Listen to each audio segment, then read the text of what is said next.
Welcome to BL Stories, where romance, drama, and unforgettable boys' love come to life. Love knows no limits, and the best stories aren't always straight. Subscribe now and join our growing BL-loving family.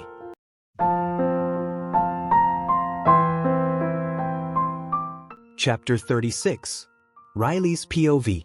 I woke the next morning feeling better, though still too weak to do much beyond lie in bed and watch everyone move around the room. Today was the day they would confront guard Kelly's son, and for some reason I was far more nervous than seemed reasonable. If those people really were connected to my father's murder, they were dangerous, and that meant someone could get hurt. Someone like Nate. I didn't think I could handle that. I wiped my nose with another rolled-up hand towel and tossed it into the trash by my bed. "We need to decide on the best approach," Eddie said. "The kid might not even know what his father did. Going in with threats won't help." John nodded in agreement. "Also, we could have the wrong guy," John added. "We're following a tip from a dealer, he could be lying." Nate shook his head. "It's too much of a coincidence." "Something's off about him," Nate said. We all agreed on that much. Guard Kelly had always seemed too kind to be a typical prison guard. At the time I'd been lost in grief and didn't notice. Now it struck me clearly. Simon had already reported there was no credit card trail, no bank activity, nothing. It was like the man didn't want to be found, like he was hiding, and that made him my top suspect, along with his son. "What time's the flight?" I asked. I'd slept through the earlier preparations and missed most of the plans. Being sick was turning out to be a real nuisance. "We leave in 2 hours," Nate answered. "We should intercept the kid in 3, and hopefully this will finally be over." I nodded. "Do you thin?" I began, but Kyle cut in from across the room as he chatted with Simon, who was half listening while typing on his laptop. Across the room, Eddie snorted. "Don't get it twisted, kid. Last time I checked I still like breasts." I shook my head. "Not everyone is gay, Kyle," I put in. "Maybe not," Kyle said with a small frown, "but everyone's a little curious, right, Simon?" He grinned. There was no point arguing with him. Simon glanced up, eyebrow raised, then shook his head and returned to his screen. "Kyle, why don't you find something to do so C can work on your case in peace?" Nate suggested from the arm of a chair, holding a file packed with everything Simon had dug up on guard Kelly's family earlier that morning. Kyle sighed. "There's not much to do here. You've had me trapped since yesterday. I feel like I'm about to lose my mind." "Get some sleep," John told him, but Kyle waved him off and pulled a chair next to Simon. I chuckled. "So how did you all meet? Did you just happen to work at the same place?" Kyle asked, skeptical. "Yeah, basically," Eddie answered. "How come you weren't undercover at the prison too?" Kyle pressed. Simon finally closed his laptop with a sigh. "Working a job with someone you care about isn't wise," Simon said. "You get distracted, and when you're distracted you make mistakes." I opted out. My brow furrowed. "So, you actually have a thing for Eddie?" I asked, confused. For a moment the two men stared at me like I'd lost my mind. "He means Nate," John clarified. "Wait, what?" I said, surprised. Kyle looked between Simon and Nate the way I was. "You and Nate are," he trailed off. "Brothers," Eddie finished. "They're brothers. Didn't Nate tell you?" I let out a breath I didn't even realize I'd been holding as the news sank in. My eyes stayed on Nate. "There's a lot he hasn't told me," I said, and Nate glanced up, looking mildly bored. "We haven't had time to get into all that," he said simply. Then he turned to the others. "Let's get back to the case. We don't have time for this." "Yeah, because it takes so much time to say, 'By the way, Riley, I have a younger brother,'" I muttered, and I saw Kyle nod from the corner of my eye. Simon cleared his throat. Eddie grabbed his unfinished beer and sat down next to John. "Riles, we'll talk about it when this is over, all right?" Nate said without waiting for my answer, then shot a Nathan-like look at the group. "Do you want to solve this case or not?" They jumped back to work and I slid deeper under the covers. He was right, this wasn't the time, but I couldn't stop glancing at Simon, someone I hadn't really paid much attention to before. He had high cheekbones, a light dusting of facial hair, hazel eyes, thick brows and full lips. He was handsome, no doubt, but apart from height and hair color I didn't see Nathan in him. Brothers, huh? Damn, I never would have guessed, Kyle murmured as he flopped onto the bed opposite mine. It was 45 minutes before they finally put the files away and took a break. The plans were made, every detail hashed out, and the only thing left was boarding the flight in 1 hour and 15 minutes. Across from me, Kyle was buried in a magazine John had bought him earlier. Simon and Eddie had stepped out just after the files were closed. John moved around the small room packing for the trip. Nate sat on the less than comfortable couch with a warm beer, looking lost in thought. I watched him for a long time. He needed a shave and his deep green eyes were tired. He'd worked so hard to save me. We all deserved a happy ending, and I hoped, really hoped, we would find it today. Being on the run lost its charm the moment we left the prison grounds, and I longed for a day we could just be free. As I watched, Nate clasped the bottle loosely, brought it to his lips, and wetted them with the beer. I shivered. "Nate!" I called softly. He turned his eyes toward me. "You all right?" I asked. He gave me a small smile that didn't reach his eyes. "Of course," he lied. I threw the covers off my legs and swung my feet to the cold floor. He followed my movement with his eyes as I stood in front of him. "What's wrong?" I asked gently. I pushed his hands aside and climbed onto his lap. He straightened to make room and wrapped his arms around me when I settled against his chest. It felt warm and safe to be held like that, steady and real. "It feels like home," I thought. "What makes you think something's wrong?" he asked. "I lived in a sardine can with you for months," I said. "I think I can tell when you're not yourself." He grunted. "I'm rarely in a happy mood," he muttered. "You gonna tell me what's wrong or keep stalling?" I pressed. He shook his head, took another sip of his beer, and shook his head again. "I'm tired of this," he said. "You shouldn't have to keep running when you didn't do anything to deserve it." He swallowed. "Yeah, life sucks sometimes. But after today, maybe we'll finally stop running, right? And if we don't?" His voice tightened. I bit my lip and let it go slowly. "I'm here. You're here. We'll figure it out. And if we need to leave the country, then we leave. I've always liked traveling anyway." I tried to joke and it fell flat. He regarded me for a moment, then took the bottle back. I made a face and said, "I don't know why you guys drink this stuff. It's gross." He smiled and I smiled back. He pulled me closer, arms tight around me, face tucked against my shirt. "You're a pretty decent guy, Riles," he murmured. I patted his neck. "Yeah, I love you too." Nate's POV. I tucked the weapon into my jacket, hid the knife in my boot, and grabbed the handcuffs and badge. Once I'd secured them, I glanced at the others finishing their preparations. Eddie climbed into the van and started the engine. I felt Riley take a deep breath and laid a hand on his shoulder. "Just a few more hours and it'll be over," I told him. He nodded, jaw set. "Few more hours," he echoed. I patted his shoulder and climbed into the front seat. "I swear to God, Johnny, if you get yourself killed, just don't do anything stupid, all right?" I heard Kyle call from the room, and a moment later John climbed into the van. At the motel door my little brother stood, offered a small salute, and closed the door behind him. It was up to him to keep our people safe now.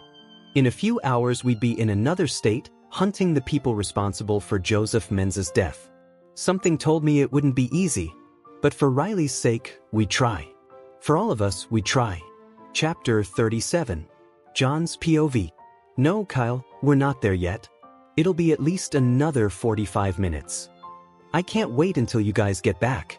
I'm about to lose my mind wondering what's going on," he said dramatically, and I shook my head. "Hopefully we'll be back in a few hours. Now, can you put Simon on the phone?"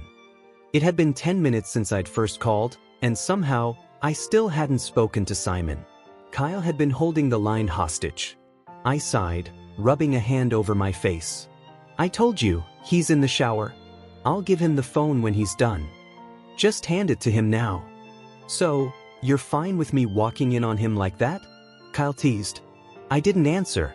"All right if you insist," he sighed, clearly enjoying himself. "But seriously, what do you need him for? I thought you said everything was fine." "Just give him the phone," I said firmly. "If I kept this up, Kyle was going to drive me crazy before my next birthday. I'm knocking.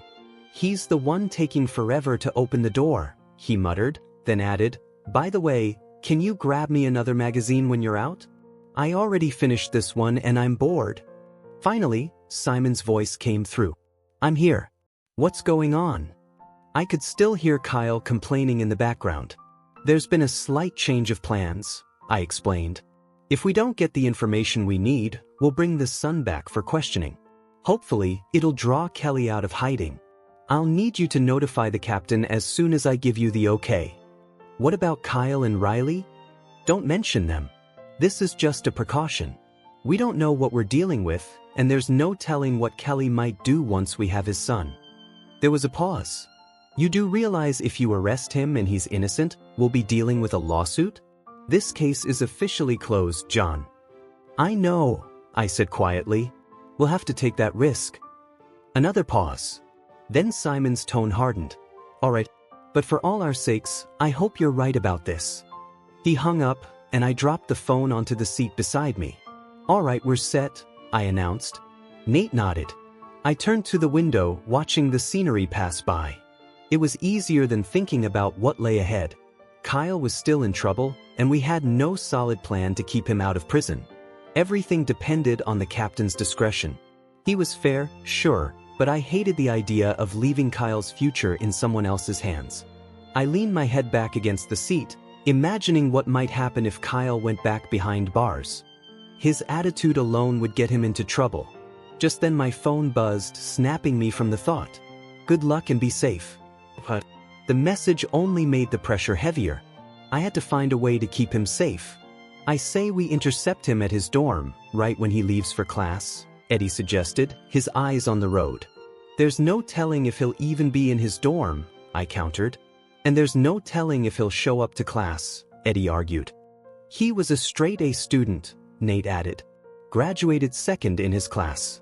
Something tells me he doesn't skip lectures, especially not in his first year.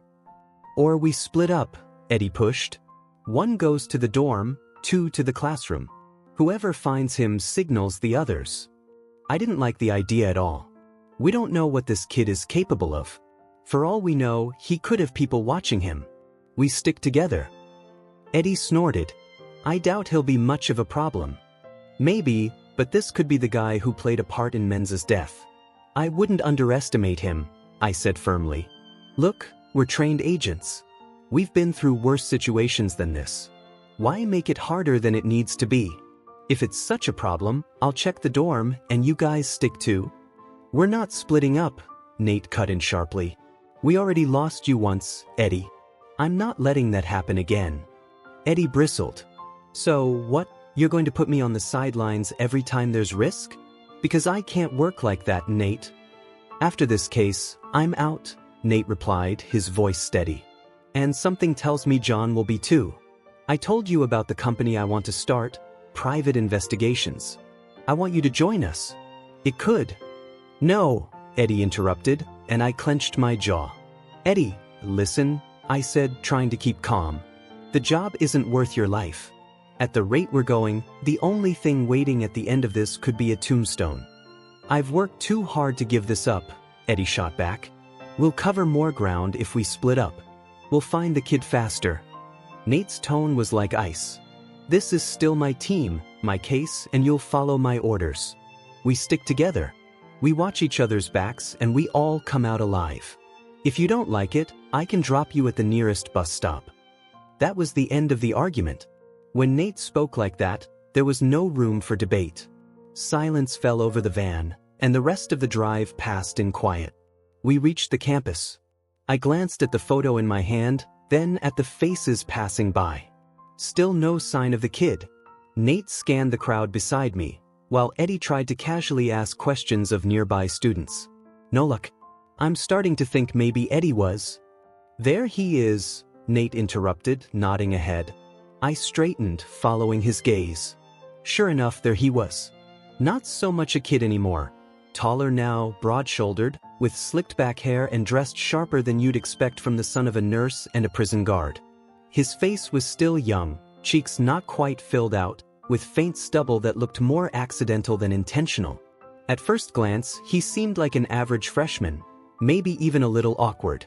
But I knew better than to judge by appearances. Nate moved toward him, flashing his badge. I signaled Eddie, who immediately cut off his conversation and closed in.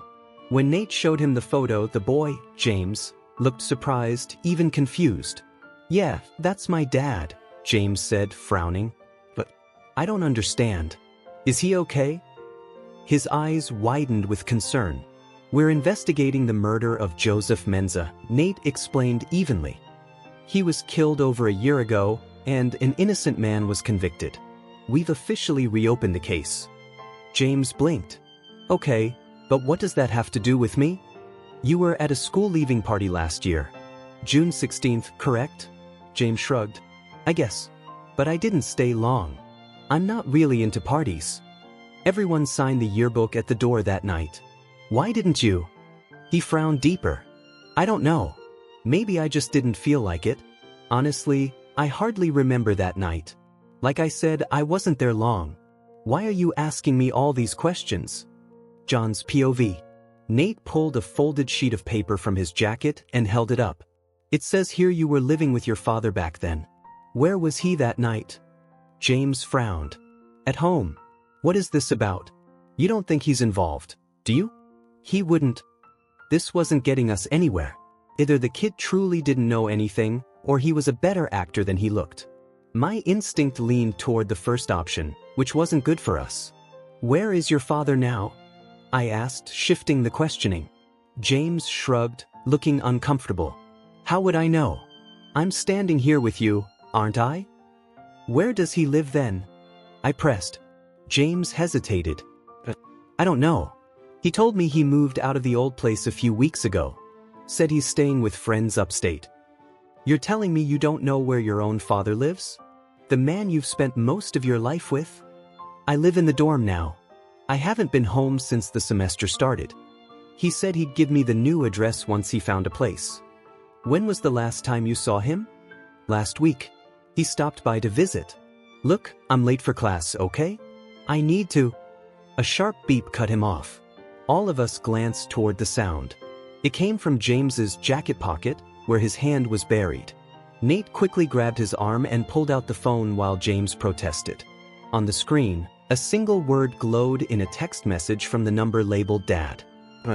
Eddie shook his head. "So much for not knowing where your father is." James tried to pull free, but Nate held firm.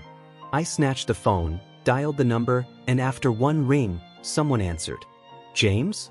I got your text. What's going?" "Your son is in custody," I cut in. "He's being questioned in connection with the death of Joseph Menza. If you want to speak on his behalf, I suggest you come quickly." I rattled off an address and hung up before Kelly could respond, tossing the phone to Eddie, who pocketed it. This changed everything. That message proved father and son were in contact, and now, we might finally get to the truth. Nate guided James with us, choosing not to cuff him in public to avoid stares.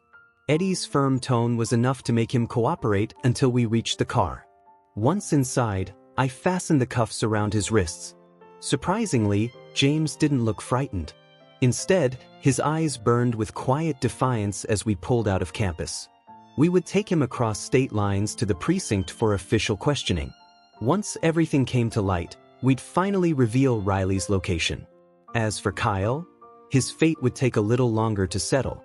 We managed to get word to the captain through Simon. With airport clearance, we boarded a flight with James in custody.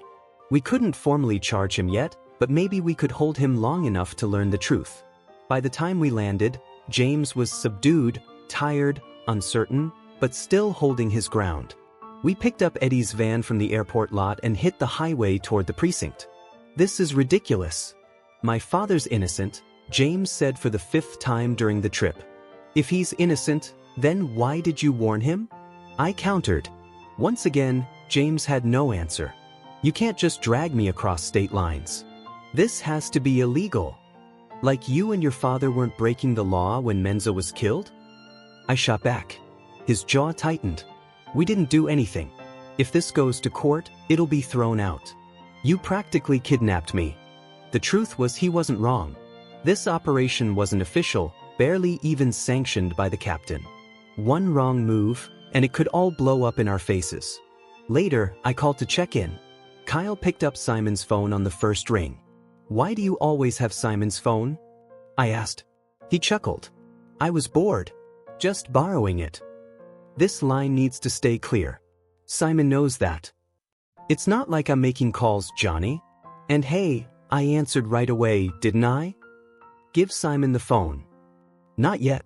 Did you find the son?" "Yes. We have him. He's in custody." "What's he like?" "Doesn't matter. Give Simon the phone."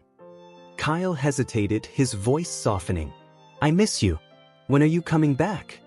"As soon as we finish what we need to do." "That's not very reassuring," he murmured. Yeah, that's how it is." I cleared my throat. "How's Riley?" "He's been sleeping all day. Either he's exhausted or not feeling well."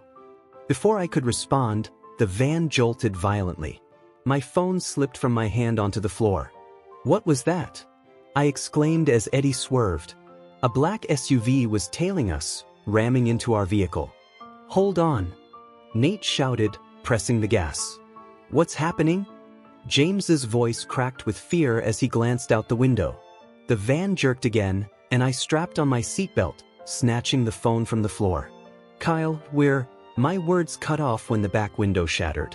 Glass rained down, nicking the back of my neck. "They've got weapons," Eddie yelled, swerving as another shot rang out. I pulled James down onto the seat. "We need backup. Route 66, off Highway 11E. Tell Simon now." I shouted into the phone. "Johnny, what's happening?" Kyle's panicked voice came through. "Just get Simon." A moment later, Simon's voice replaced his. "I'm tracing the call. What's going on out there?" Before I could answer, another SUV swerved in front of us, blocking the road. I fired a few shots, forcing Nate to maneuver past it with inches to spare. Another window shattered. Blood trickled down the side of my face, but I didn't have time to think about it. Two black SUVs chased us at high speed, their passengers leaning out with weapons drawn. Nate pushed the van harder, swerving around corner after corner. "We can't shake them," Eddie shouted. "Hold on," Nate yelled, turning hard. My head slammed against the seat, and stars flashed in my vision. "Get down. Everyone gets down." Chapter 38. "Get down. Get down," I shouted when James lifted his head to peek behind us. I reached across and pushed him down until he lay flat against the seat. "Grayson, if we don't lose them in the next minute, we're finished," I yelled over to my partner, who stayed focused on driving us out of harm's way. "There's a warehouse about a mile up. Simon and I did a bust there a few years ago. If we can make it, we'll ditch the van and lay low until backup arrives," Eddie explained. "You want us to run to an abandoned warehouse in the middle of nowhere?" I snapped. "There are 3 of us against at least 8 of them, and we're already low on ammo. That's not a plan, it's a trap." Eddie shook his head as the van lurched again. "It's like a maze in there. We hide, let them split up, and take them out one by one. It's our best shot. Or they torch the place with us inside," I countered, searching desperately for a phone. "Then what do you suggest? Keep driving until they take us out on the road. We head for the nearest police station. Or somewhere public. A mall, anywhere. They won't risk making a move with witnesses." Nate cut the debate short by slamming the brakes, sliding smoothly around a bend, and then flooring the gas again. The van roared forward, the city lights flashing past us. For a moment, we managed to put some distance between us and the SUVs chasing us. But I knew it wouldn't last. We can't risk innocent lives, and there's nothing close enough. "We'll never make it," Eddie argued. "Both of you, quiet. I need to focus." Nate barked, his eyes burning with determination as he gripped the wheel. I ducked under the seat again, searching frantically. Nothing. Where was that phone? Beside me, the kid was falling apart, tears shaking, barely holding it together. Then it hit me. I turned to him. "Eddie, throw out his phone." "What?" "The kid's phone. That's how they're tracking us."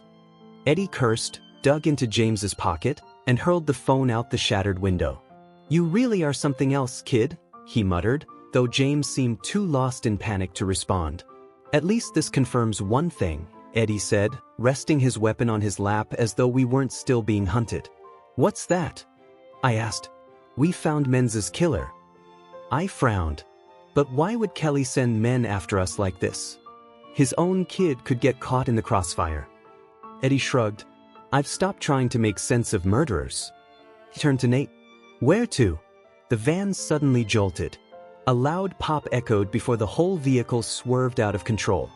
I slammed against the door, bracing myself as Nate fought to steady us.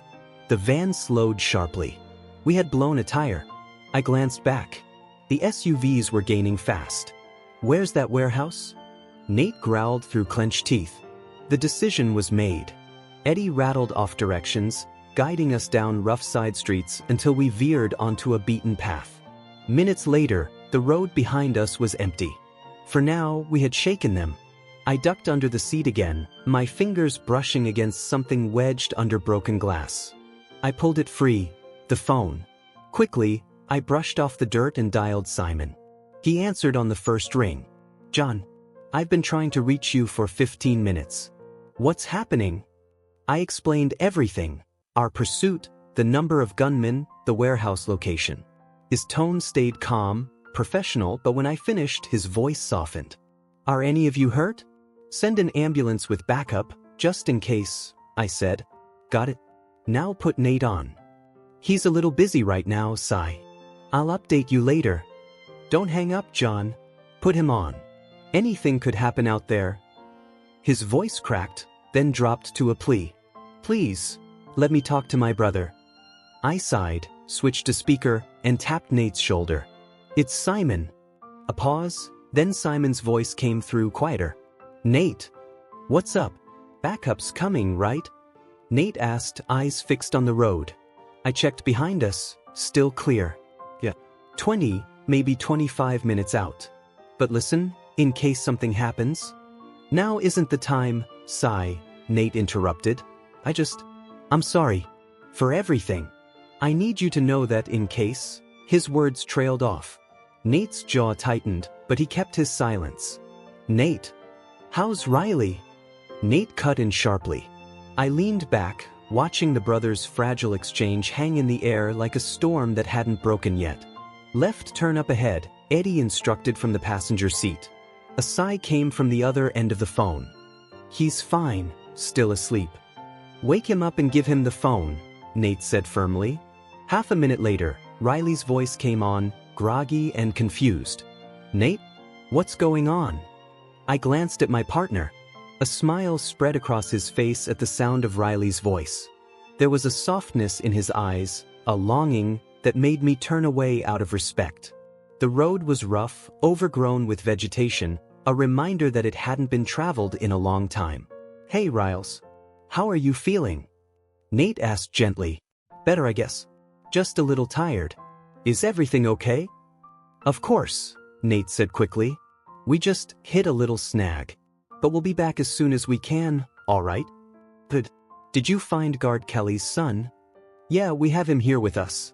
Looks like things are finally falling into place. Nate's voice wavered slightly, but Riley didn't notice. I heard Riley's relieved breath.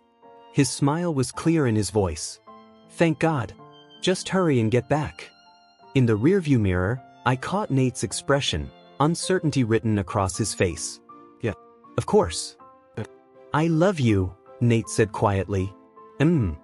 Riley yawned, then added, Oh, Kyle wants to talk to John. Hold on. The sound of the phone shifting came through, then Kyle's voice, small and almost trembling. Johnny. Something in his tone made my chest tighten. I ended the call abruptly and slipped the phone into my pocket. Eddie gave me a sharp look but didn't say a word. I wasn't going to be part of a goodbye parade. I refused to believe this was the end. We were all making it out alive, and whatever Kyle wanted to tell me, he'd say it in person when I came back. 10 minutes later, we pulled off the road, driving into a narrow path through the trees where we could abandon the van. The rest of the way would be on foot, harder to track, buying us more time. I hauled the kid out beside me. He'd stopped crying, but fear was still written all over his face. Come on, I urged, pulling him along. We grabbed our gear and started walking. It wasn't long before the warehouse came into view. But the relief lasted only a second. A bullet cracked through the air, striking a tree ahead of us. I yanked the kid down with me, pressing him into the ground as Nate and Eddie took cover nearby, weapons ready. They had found us. Riley's POV. The truth came out minutes after my call with Nate, and it hit me like a punch to the chest. My heart sank, and I could tell Kyle was just as shaken. I'd never seen him look so rattled. It made everything feel 100 times worse. Wrapped in a blanket, I sat silently, watching Simon stuff items into bags while speaking sharply on the phone with someone. I assumed another FBI contact. From the fragments I caught, things were far worse than I realized. And when Kyle whispered to me that he was pretty sure John and the others were under fire, the bottom dropped out of my world. I tried to hold on to Nate's words, to the calm way he had spoken to me, but the more I replayed our conversation, the more it sounded like a goodbye. "What are you doing, Kyle?" I asked as he shoved his clothes into a small bag. "I'm going with Simon to find them," he said, his voice steady but his eyes tired. "No, you're not," Simon cut in, sliding his phone into his pocket and securing his weapon. Kyle looked up, his expression sharper than I'd ever seen. "You know the beautiful thing about choice, Simon? You don't get to make mine." I stood, throwing off the blanket. The cold air bit into my skin, but I didn't care. "I'm coming too." Simon turned to me with a look that could have been Nate's. "The whole point of you being here is to stay hidden. The case isn't closed. If someone recognizes you out there, you're done. Back in jail. And this time I can't help you." Kyle slung his bag over his shoulder. "Are we going to stand here arguing, or are we going to save my man?" I grabbed my own bag, still packed from before, and went to stand by Kyle. He handed me a roll of towels from the bed. I took it with a nod. Simon's eyes flicked between us, weighing his options. Finally, he picked up his laptop, slung his duffel over his shoulder, and headed for the door. "Hoodies up. Keep your heads down. No street cameras catching your faces." Without another word, he walked out. Kyle and I exchanged a glance, then followed. He closed the door behind us. 5 minutes later, we were in a rental car Simon had picked up while I'd been asleep. The atmosphere was heavy. Simon kept checking his phone while speeding through the streets. Beside me, Kyle stared out the window, his chin resting on his hand. "I don't think I've ever seen you this serious," I said softly. "You didn't hear what I heard," he replied, his voice low. "It sounded like a battlefield out there." My chest tightened. "It's Nate and John though. They can get through anything, right?" I needed him to reassure me. But Kyle only shook his head. His lips trembled just slightly. "They're only human, Riley. Only human." The words hit me like ice. Tears pricked at my eyes as fear gripped me. I knew he was right. But deep down, I clung to one fragile belief. Nate had to survive. He always did. I couldn't lose him. Chapter 39. The longer it took to get there, the more unbearable the wait became. Beside me, Kyle nervously chewed on his nails, while in front of us Simon muttered in frustration into his phone. With every mile we drove, my chest tightened with anxiety. Where were Nate and the others? What kind of trouble were they in? Were they hurt? Were they even alive? Those questions circled endlessly in my mind, each possibility more terrifying than the last. I glanced at Kyle. His nails were bitten down, his usually bright eyes darted restlessly at everything we passed, and he had fallen silent, something I had rarely seen in him before. Normally, he was the one who lifted my spirits, who found silver linings even in the darkest moments. But now, he looked just as scared as I felt. For the 100th time since we set out, my eyes stung with unshed tears, but I forced them back. If I let despair win now, I'd fall apart, and then I'd be no use to Nate, or to anyone. Curling my hands into fists, I felt my nails press into my palms before releasing them and staring at the small red marks they left behind. I need him to be okay. I need all of them to be okay. Kyle finally looked back at me, and I saw something I wasn't used to: fear. "You've always been fearless," I whispered. "Even in prison, you never seemed to care. When we escaped, You acted like it didn't faze you. So why now cut? What's changed? Is there something you're not telling me? What else did John say? Kyle shook his head slowly, almost as if he pitied my question. Fearless, he said bitterly. Riley, I was terrified in prison. Every time my dad visited, I begged him to find a way out for me. Nearly every night I cried, just wishing to be anywhere else. Of course, I was scared when we escaped. I'm still scared. If I get caught, it won't be a 3-month sentence this time. I sat back in shock. But you always seemed. I can't help that I don't wear my heart on my sleeve like you. I just tried to cope. I pushed it all to the back of my mind, tried to stay positive. Having Johnny there helped too. But I'm only human. We all are. We all get scared, and we all know life can end at any moment. If anything happens to Johnny, Kyle's voice broke. He swallowed hard, his lower lip trembling, before he bit it back and turned away. I sighed, feeling helpless. Please tell me you have some good news, Simon, I begged when he finally dropped his phone onto the seat beside him. But Simon only shook his head. My frustration boiled over. We have just as much right to know what's going on as you do. Why keep us in the dark? He glanced at me through the rearview mirror before returning his eyes to the road. There are reports of a high-speed chase on the highway. 2 SUVs chasing a vehicle that matches Eddie's van. Witnesses said shots were being fired. My chest tightened. John says they're heading toward a warehouse not far from here. I've been there before on a bust. Kyle exploded. Why a warehouse? Why not a police station or somewhere safe? What are they thinking? They've got a blown tire, Simon explained. They won't last much longer on the road. Their best chance is to find somewhere to hide until help arrives. I leaned forward. Who are these people chasing them? Could it be Guard Kelly? Simon shook his head. I doubt it. He wouldn't risk his son's life like that. But then again, he trailed off. I swallowed hard. This is bad. That's all I know, Simon said firmly. Now, let me concentrate. Flashing lights broke through the trees, the first sign that we had finally arrived. My pulse raced as I strained to catch even the smallest glimpse of Nate or the others. But all I saw were police cars and people in dark suits moving about the scene. Simon parked about a quarter mile away. Kyle and I immediately reached for the doors, but Simon stopped us with a stern look. Bringing you two here was a mistake, he said. You're still fugitives. If you're spotted, you'll be arrested, or worse. Stay here, stay down, and keep your hoods up. We nodded and slid lower into our seats. I'll keep you updated, he added, cracking the windows before locking the doors and stepping out into the cool evening air. I watched until he disappeared into the chaos, then buried my face in my hands and prayed. Beside me, Kyle stretched out on the floor of the car, staring blankly at the seat. Minutes dragged into 20. Still no word from Simon. The silence was unbearable. To distract ourselves, I pulled out Nate's old deck of cards from my bag, and Kyle and I played Go Fish. That's when the shots rang out. I shot upright, peeking over the seat. Agents were rushing about, their weapons drawn, but the sound of gunfire was coming from deeper in the woods. Nate was out there, fighting to survive. And I was stuck here, useless. I slammed my fist against the seat in frustration. I need to see what's happening, Kyle said suddenly, his voice firm. Until Simon comes back, we won't know anything, I said sharply, my voice shaking. Kyle's jaw tightened.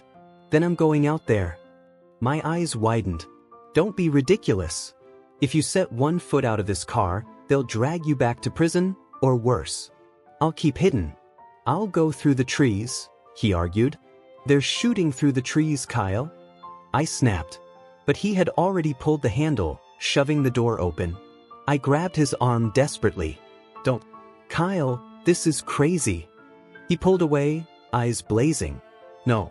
Sitting here doing nothing while the people we care about are fighting for their lives. That's crazy. I'm going to find Johnny. Stay here if you want. And just like that, he was gone. For a moment I froze, staring in disbelief. Then instinct kicked in. I shoved open the door and ran after him, ducking low as I sprinted into the trees. Branches clawed at my arms as I stumbled through the woods, nearly tripping over a tree root. Kyle pressed against a trunk ahead, peering into the bushes. Gunfire still echoed close by, and I spotted an FBI agent aiming into the forest. The bitter thought crossed my mind. We might get shot by the very people trying to save us. Kyle pressed forward, determined, pulling me along every time I slowed. My chest burned, tight with the flu that refused to let go, each breath a struggle. "Just give me a second," I gasped, clutching my chest as I fought for air. Kyle bit his lip, scanning the area as though making sure no one had spotted us. I sniffled, wiped my nose, and tried to steady my breathing. My chest felt tight, each breath harder than the last. Kyle glanced at me, concern etched across his face. When he placed the back of his hand on my forehead, I swatted it away, embarrassed but too weak to argue. My illness was catching up to me. We had only been out here in the trees for about half an hour, but my body felt as if I had been running for hours. "You don't look so good," Kyle whispered. "I'll be fine," I rasped, though even I wasn't sure if I believed that. Another round of gunfire echoed closer than before, and I forced myself to push up from the ground. "Come on, let's keep moving." The more we ran, the closer the shots sounded. My nerves were stretched thin, and I'd already tripped and fallen more times than I could count. At one point, a low branch smacked Kyle across the face, leaving an ugly bruise stretching from his chin to his eye. He groaned, clutching his cheek, and I froze in horror as a group of agents darted through the trees nearby. "We have to keep moving," I whispered, tugging his arm. Once again, we stumbled through the woods, sidestepping roots and ducking under branches. By then, my body was battered. Scratches covered my arms, my knees were scraped raw, and I had even sprained a finger. The worst moment came when a spider, larger than any I had ever seen, got tangled in my hair. I held my breath while Kyle used a stick to knock it away. The agents seemed to be forming a perimeter around the gunfight, which was smart for them but terrible for us. If we wanted to reach Nate and the others, we had to slip past them and move right into the chaos. With every step, my confidence in this plan shrank. It was madness. I knew it, Kyle knew it, but I couldn't let him do this alone. Even if it put us both in danger, I wasn't about to abandon him. I sniffled again, and Kyle clamped his hand over my nose before pushing me down. We crawled forward through the thick grass and dirt, over rocks and insects, trying to stay as quiet as possible. Somehow, we managed to pass at least 2 groups of agents without being spotted. The trees gave us cover, and the constant gunfire masked our movements. I silently thanked whatever luck had kept us alive so far. But then the shooting grew louder, bullets cutting through the air. One struck a tree right behind us. My heart lurched as I realized we had reached the center of the fight. I crawled after Kyle until we pressed ourselves against a wide oak tree. My chest tightened again, and Kyle urged me to take slow, steady breaths. "Let's stay here for a while," I pleaded, exhausted. "I can't go any further." He nodded quickly, looking just as worn down as I felt. We slumped against the tree, our legs stretched out, while gunfire rattled the air around us. Every sound made my hands shake and my heart race. Kyle reached over and squeezed my hands gently, offering me the smallest comfort. I managed a weak smile in return. I was terrified, no doubt about it. It felt like we were in the middle of a war zone, with no way out. I shut my eyes and whispered a silent prayer. "I don't know what to do," Kyle suddenly shouted, panic breaking through his voice. I looked at him and saw my own fear reflected in his eyes. We should never have come out here. Time dragged on. It felt like 10 minutes passed before the forest grew quiet again. Only the rustling of the trees remained. Why had the shooting stopped? I didn't dare move, afraid it would start again at any moment. Then I heard shouting. My pulse spiked, but for the first time since stepping into these woods, I felt a spark of hope when I recognized John's voice. "Just give us the kid and we'll leave you alone," an unfamiliar voice yelled. "Kelly? Is that you?" John called back. Kyle stiffened beside me, his eyes scanning the trees in search of the voice. Silence. Then John again. "You sure you want to do this, Kelly? Your son could get hurt if you keep this up." "No Kelly here, man," the stranger's voice barked. "Hand over the kid, or you'll regret ever getting near him." It wasn't Guard Kelly. I would have recognized his voice anywhere. "Johnny!" Kyle suddenly shouted. I froze in horror. How could he give away our position so recklessly? There was silence. Then, finally, a voice answered hesitantly. "Kyle? I'm here. Come get us, Johnny, please." Kyle cried out. Almost immediately, gunfire erupted again. Bullets tore into the trees around us. I threw myself to the ground, covering my head as bark and leaves rained down. John's voice screamed Kyle's name through the chaos, but I couldn't make out where he was. When the shooting paused, I grabbed Kyle and dragged him away from the spot. Panic clawed at me. The enemy now knew someone else was involved, and I feared they would come for us. We kept running until Kyle suddenly stopped, tugging my arm. His wide eyes were fixed on something ahead. I followed his gaze, and my heart nearly burst out of my chest. Not far from us, he crouched behind a tree, gripping a gun tightly, his face pale but alive. Shock flashed in his eyes when he spotted us. I took a shaky step forward, but he quickly shook his head and motioned for us to stay down. I pulled Kyle with me, sinking to the ground. Nate looked worn and battle-weary, but unhurt. Relief flooded through me. Thank goodness he was safe. Nate shifted, signaling for silence by pressing a finger to his lips. I nodded, holding my breath, waiting for what would happen next. The sound of movement rustled through the trees. My body tensed. Someone was close. But after a long pause, everything went quiet again.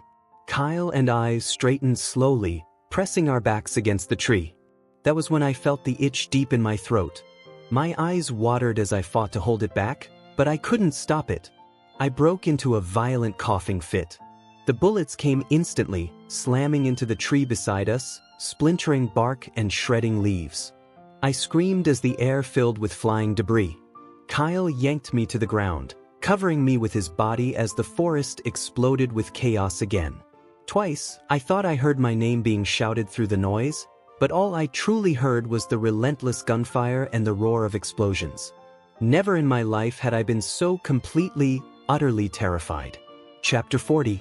Chaos erupted around me, but all I could feel was the weight of Kyle's body pressed against mine, the hard ground digging into my face and hands, and the pounding in my ears growing louder and louder. I didn't know if Kyle was hurt, or if I was. All I knew was fear. Fear so strong that I couldn't even open my mouth to scream. I shut my eyes tight, as if not seeing the flying bark and leaves would make it all disappear.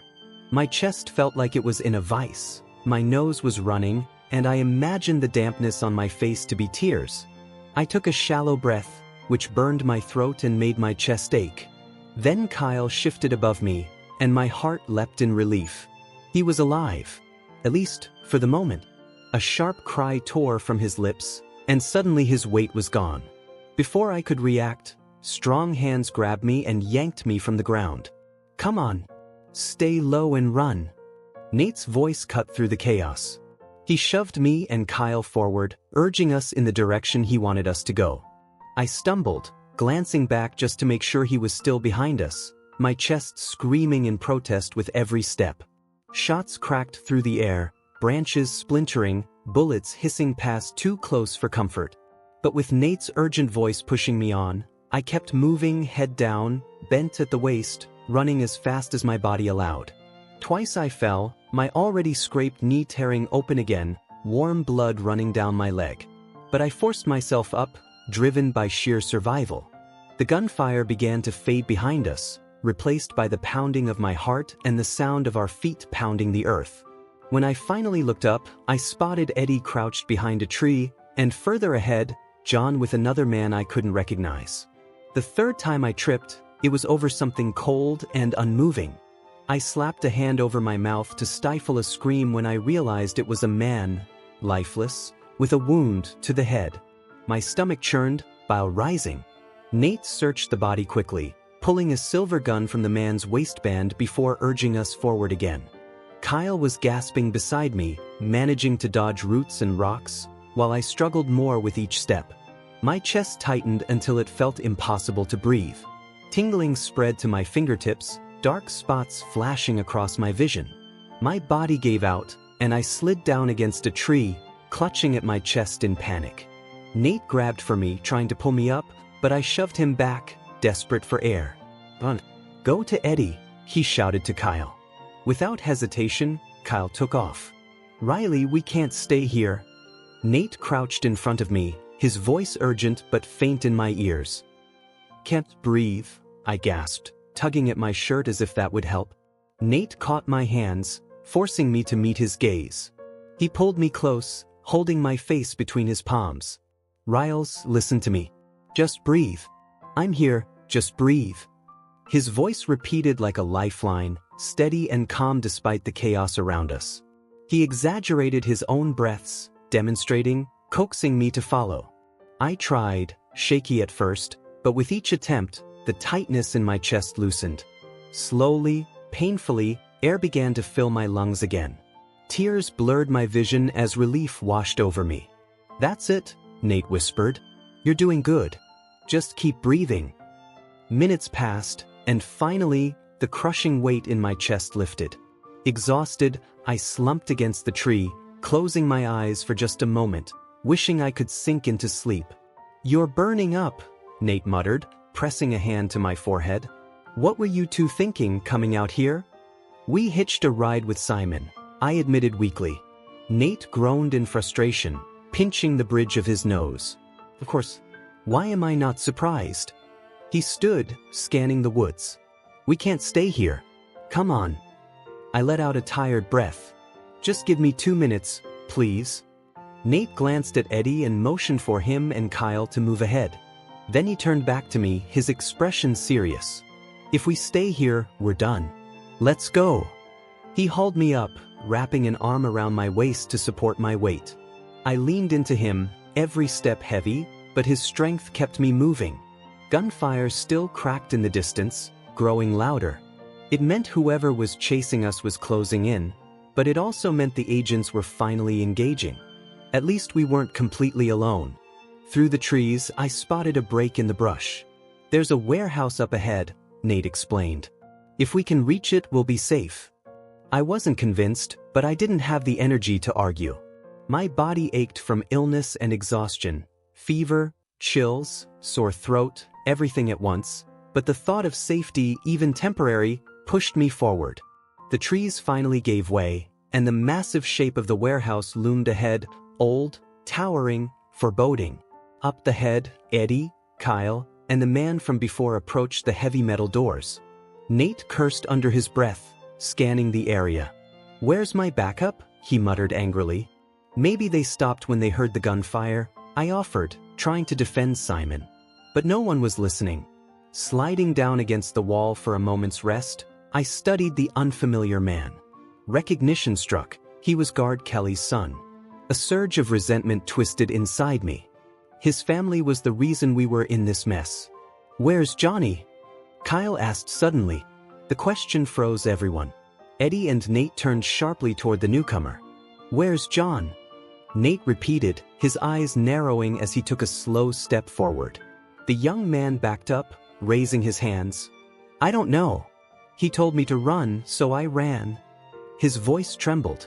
Frustration carved deep lines across Nate's face. Watch the kid, he told Eddie, then without another word, he turned and disappeared back into the forest we had just escaped.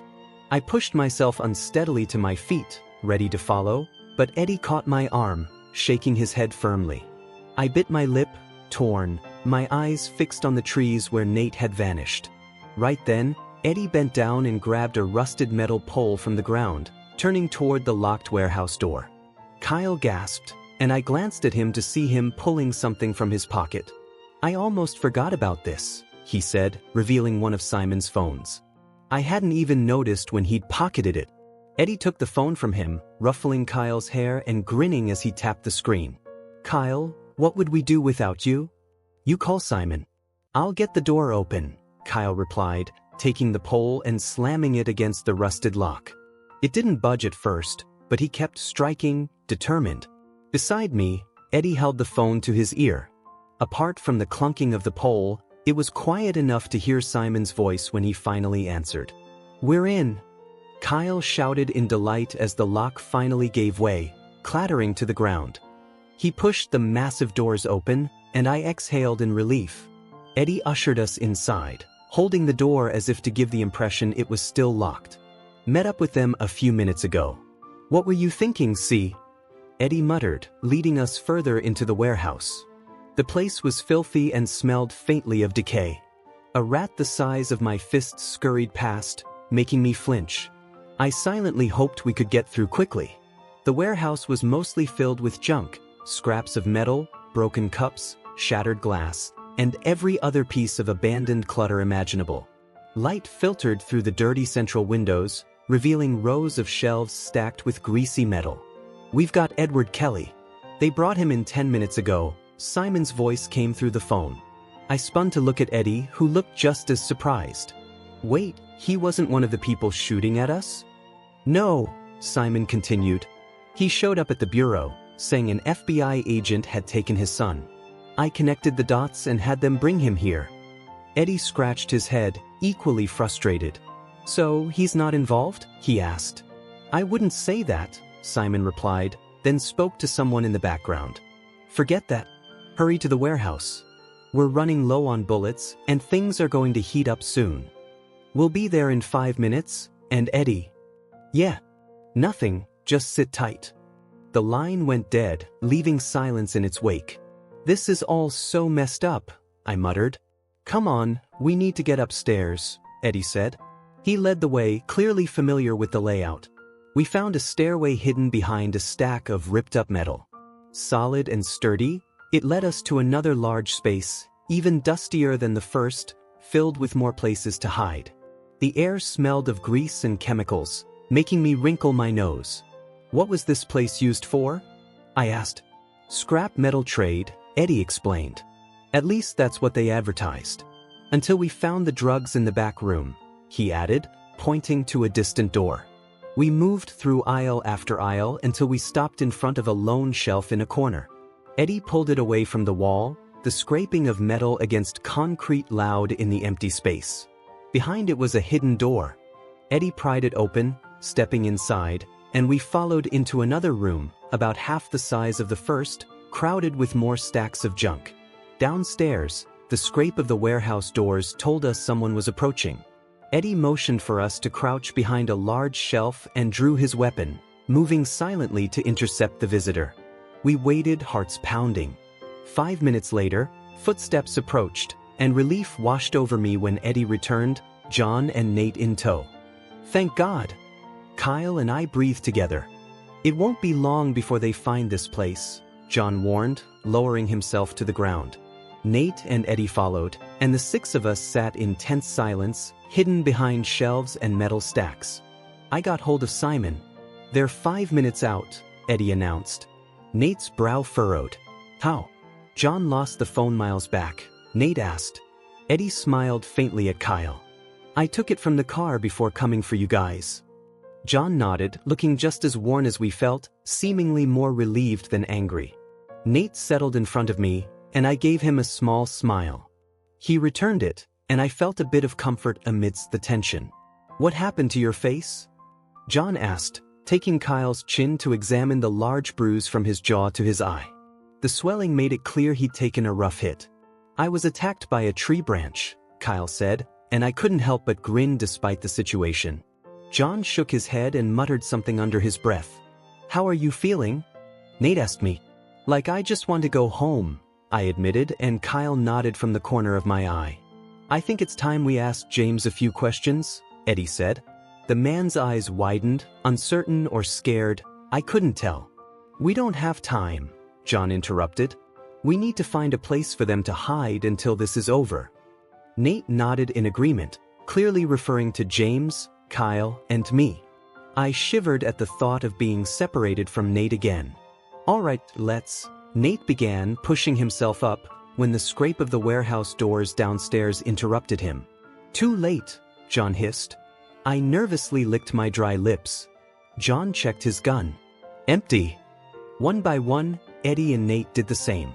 I've got one, Eddie said, and I looked at Nate's 2 guns, hoping for better news. The first was empty. The second held 3 rounds. Worry settled in my chest as I glanced at their grim faces. We better hope Simon comes through soon, Eddie said. Before I could react, John pulled Kyle close and pressed a brief, reassuring kiss to his lips. I felt a flicker of fear, glancing at Nate, silently pleading for hope. It's okay, he said softly. We're all going to be fine. His smile was small, but at least it was there. Chapter 41. I ran a shaky hand over my face. Nate, do me a favor, I said quietly. Don't lie to me. He looked away, leaning back against the wall, elbows on his knees, gun clutched firmly in his hands. From downstairs, we could hear the men moving, making no effort to stay quiet. They were sloppy, clearly not professionals, but it didn't take a professional to end a life. I chewed my bottom lip and glanced at Kyle. He had moved to sit between John's legs, his elbows resting on John's knees, back pressed to his chest. John's calm acceptance made me uneasy, and I clenched my fists to stop my hands from shaking. We just have to protect each other, Kyle whispered. We'll find a way out of this. Always full of hope, his words barely reached me this time. I can't believe this is happening, James whispered, his voice broken. Tears streamed down his face despite his attempts to wipe them away. I reached over, resting a comforting hand on his shoulder. I understood his fear. The five of us had each other, but James? He was alone in this, surrounded by strangers. Even though he might have been part of why I'd been wrongly convicted, I couldn't sit by and watch him suffer. Kelly just wants his son back, John said. What if we use him to negotiate? I shook my head before Eddie spoke. Simon told me earlier that Kelly's with him.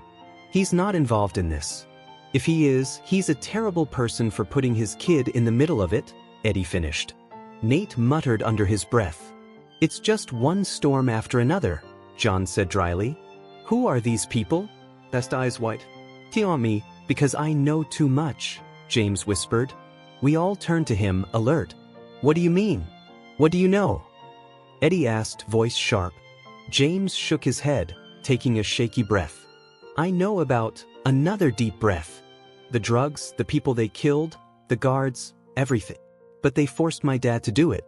He'd never just kill someone willingly, I swear. His face was red and blotchy. I patted his shoulder, trying to calm him. Wait, Nate said, frowning. What are you talking about? Start from the beginning, John urged, glancing around as if someone might leap from the shadows at any moment. Wait, give me the phone, Kyle said to Eddie. Eddie hesitated, then handed it over. Kyle placed it on the floor in front of James. I'm recording. Just in case we don't make it, he said. My throat tightened. John looked away, Eddie nodded. James hugged himself, while Nate watched, expression unreadable. A while back, my dad told me he had a plan to set us up for life, James began.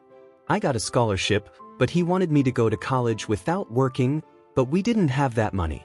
He wiped his eyes with the tail of his shirt. I didn't take him seriously. He always has plans that never work, but then he started bringing in cash, buying me things we couldn't afford. Another deep breath. I knew it wasn't legal, but I didn't care. For the first time, we had things, and my dad was happy, so... We don't have time for this, Eddie interrupted. The longer we stay here, the closer they get. Unless they know this place intimately, it'll take them a while, John countered. Still, I'd rather not wait. We need to act. With what? For bullets between us. Next, if we can get information to use against them, or bluff them, we'd better do it. Eddie stayed quiet. Nate nodded at James to continue. One night my dad came home a mess, crying. That's when he told me everything, where he got the money, that he was dealing drugs. James choked back tears. A noise downstairs made him flinch, but he went on. My dad saw people getting killed and he couldn't take it anymore. He wanted out. They threatened him, threatened both of us. His boss is powerful, he had no choice. That night, he just killed someone. They made him do it. The guy at the party. Joseph Menza? I asked softly. James nodded. I looked at Nate, heart in my throat, unsure what to feel. Relief? Anger at James for not telling us sooner? I just felt sick. Why Menza? I asked. I don't know. He was one of the dealers. Maybe owed money, James admitted. So, the people after us think you have leverage. That's why they're after you, John said. Is that why your dad sent you away? 'Cause James hesitated. He sent me to a university out of state to hide me. My dad was still involved until they killed Malone, James said softly. Malone? Nate asked, frowning. A friend from high school. I told him stuff. They killed him because he might talk. I gasped. Malone? The guy in prison who said he had info to help me? I whispered to Nate. Everyone turned to James. My dad said they killed him for what he knew, and it wouldn't take long to trace it back to him. So, when Riley called Jerry, your father didn't relay it? John asked. No. Other guards were monitoring. They told the warden, and he handled it, James explained. The warden? Nate repeated, shocked. Yeah, my dad's boss, James confirmed. John exhaled sharply. Eddie looked like he'd been punched. This blows the case wide open, Eddie muttered. This whole time, they were connected, Nate murmured. What's connected? I asked. Both cases, Eddie said, eyes bright with excitement for the first time. Your case, and the one we've been working on for 2 years. We just found a witness. We've got 2, Nate added, sending the recording to Simon. You said he has Kelly? Eddie nodded. Good. What about the breakout? Did he have something to do with it? John asked. James shrugged. I don't know. My dad said his boss was planning something big. Could have been the breakout. That explains why our escape was so smooth and why it took them so long to send a search party or set up roadblocks, John said. But why would he risk so much himself? No one answered. Right now, Nate said, we need to figure out how they found out we had James. You're right, Eddie said, frowning. If they were tracking his phone, why didn't they grab him when they had the chance, back on campus before we got there? John's brows knitted together in thought. Maybe that was the plan, Nate suggested. They came to the campus to get him, but we got to him first. Then why wait until we were out of state? I added. They could have acted sooner. If they suspected he'd talk, why give us all that time? From downstairs, something scraped against the concrete. Not loud enough to be obvious, but enough to make my nerves prickle. Nate pushed up from the ground, Eddie followed, then John. Kyle leaned forward to give them space, and my stomach tightened. What's wrong? I whispered. Nate motioned for me to stay quiet. I glanced at Kyle, just as puzzled, while James stayed bent over his knees, struggling to control his breathing. You guys stay here, Nate ordered, signaling John and Eddie, who moved silently toward the other room. Please don't go down there, Johnny, Kyle whispered, eyes wide with worry. John glanced back and lifted a finger to his lips, a silent warning. Moments later, he and the others disappeared through the door. I watched my best friend close his eyes, take a deep breath, and open them slowly, focusing intently on the doorway. I sent up a silent prayer, hoping we would all make it out safely. I wiped my runny nose against my sleeve and slumped against the wall, feeling miserable and helpless. Kyle pressed a shaky hand to my forehead. I offered him a small, grateful smile. Even now, his concern warmed me.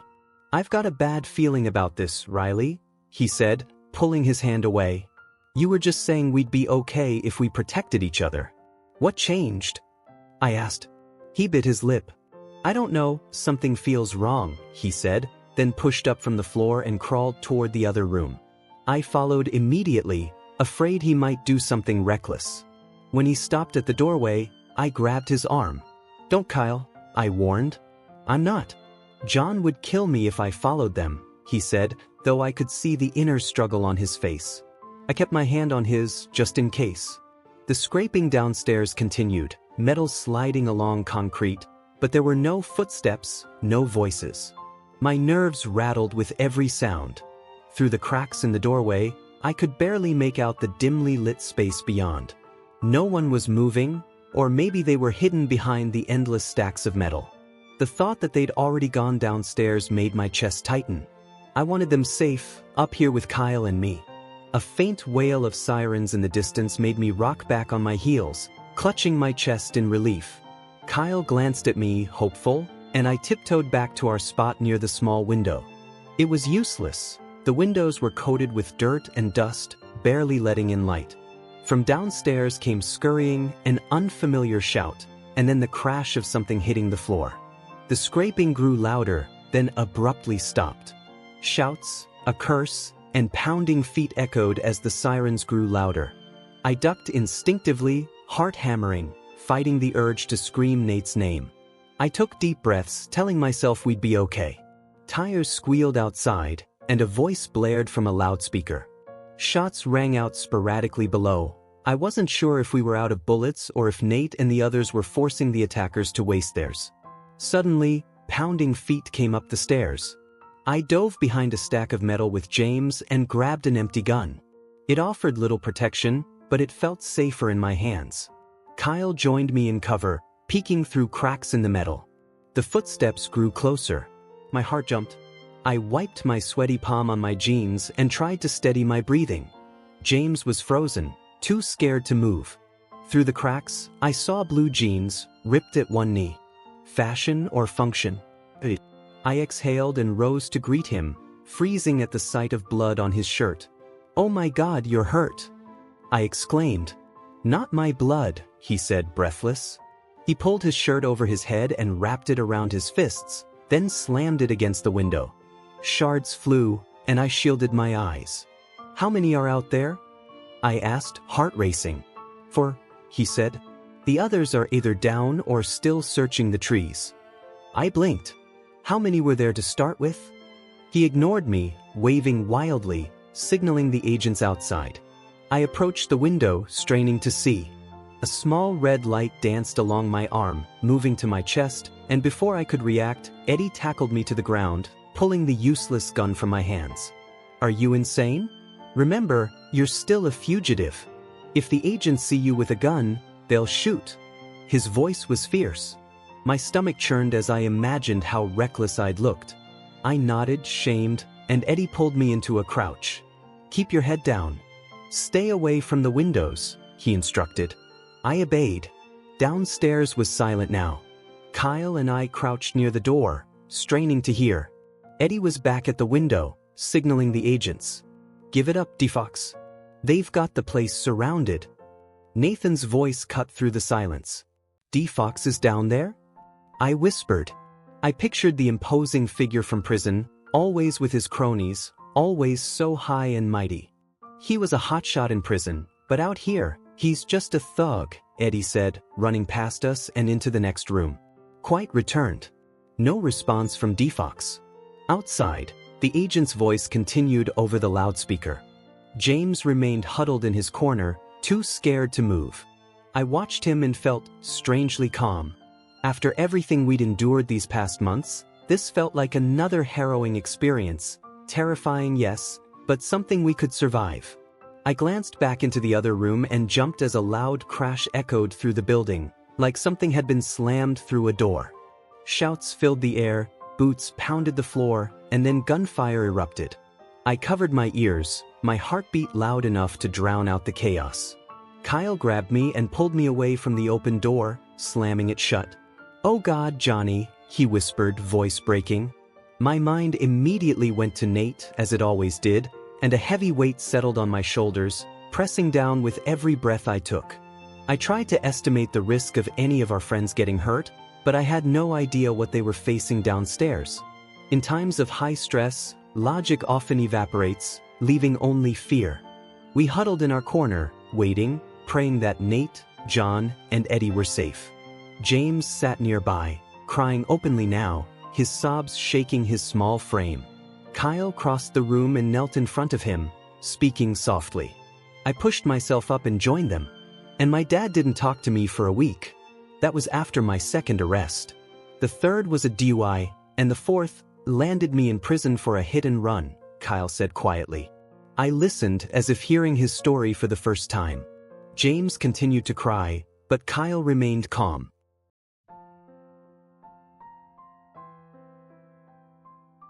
It was after I got there that I really believed things happened for a reason, Kyle continued, placing a hand on my knee and smiling. "See? I met Riley here. He's the only real friend I've ever had, my best friend. I returned his grin. Then there's Eddie and Simon and all the crew, they're like family now. And as bad as it was, I wouldn't change a thing. It's not every day you find a family that truly cares about you. Even in terrible situations, amazing things can come out of it. James's sobs quieted, now just soft sniffles. And of course, there's John, Kyle said with a soft smile. I call him Johnny, and it drives him a little crazy, but I think he secretly likes it. I met him in prison, along with the others. He acts tough, but he's really just a giant teddy bear. He doesn't fully believe it yet, but one day, we'll have a life together. His smile carried a hint of sadness.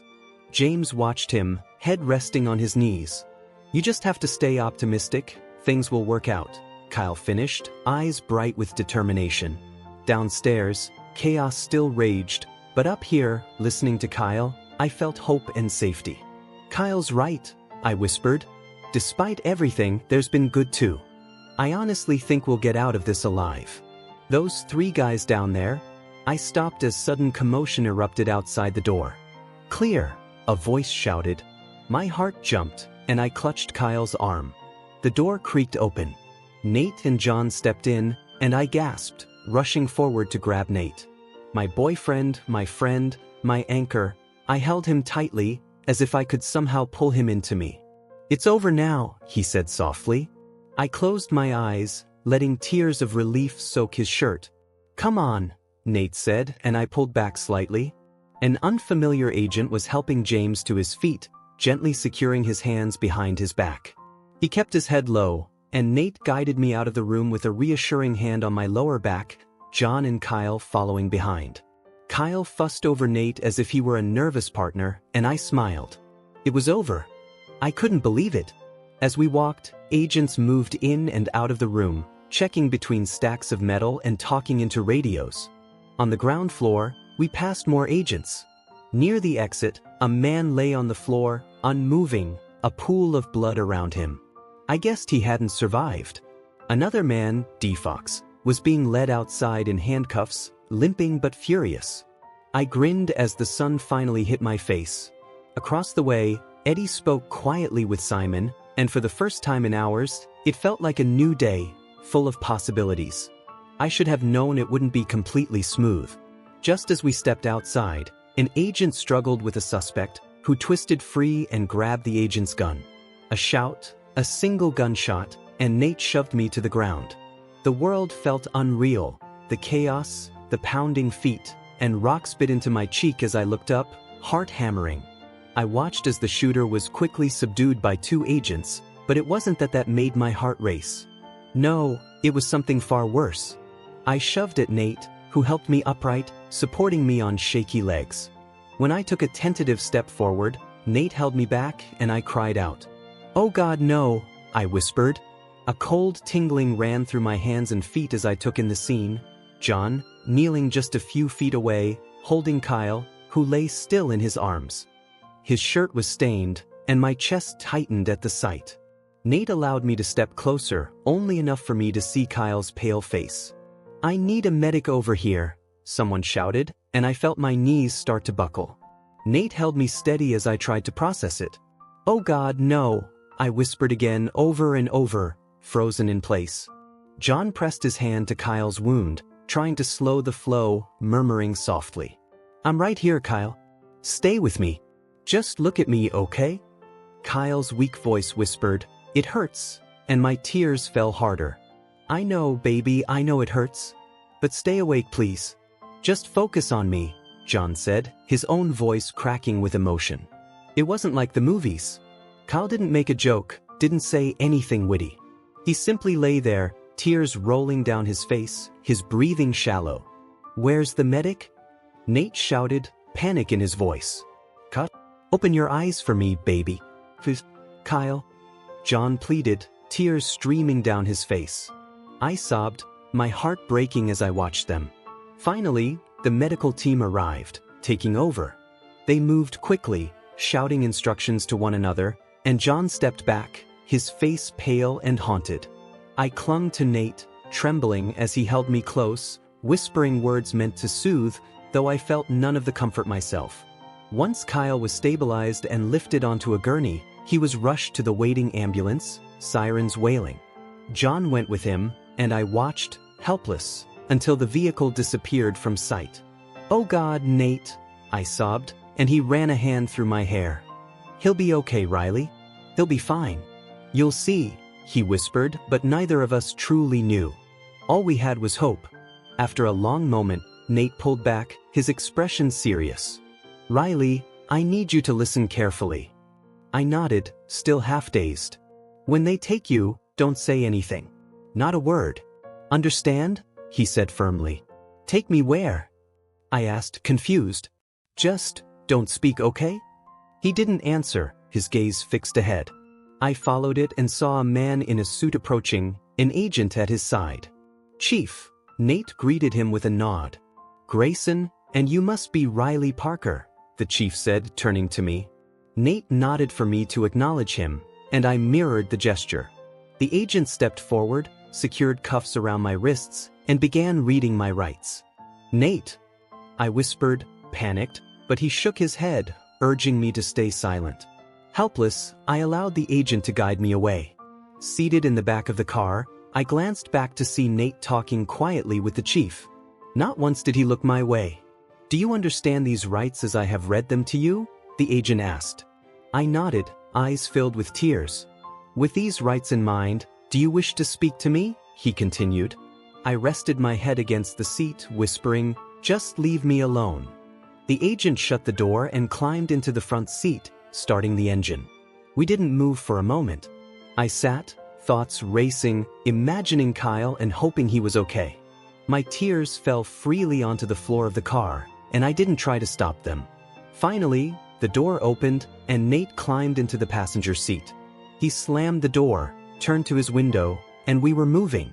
The wheels crunched over the gravel, and I closed my eyes, my mind locked on Kyle, my best friend, my family, my heart.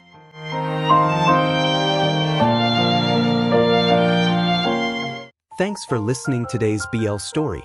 If it made your heart skip a beat, don't forget to like, comment, and subscribe. Only here on BL Stories, where love knows no limits.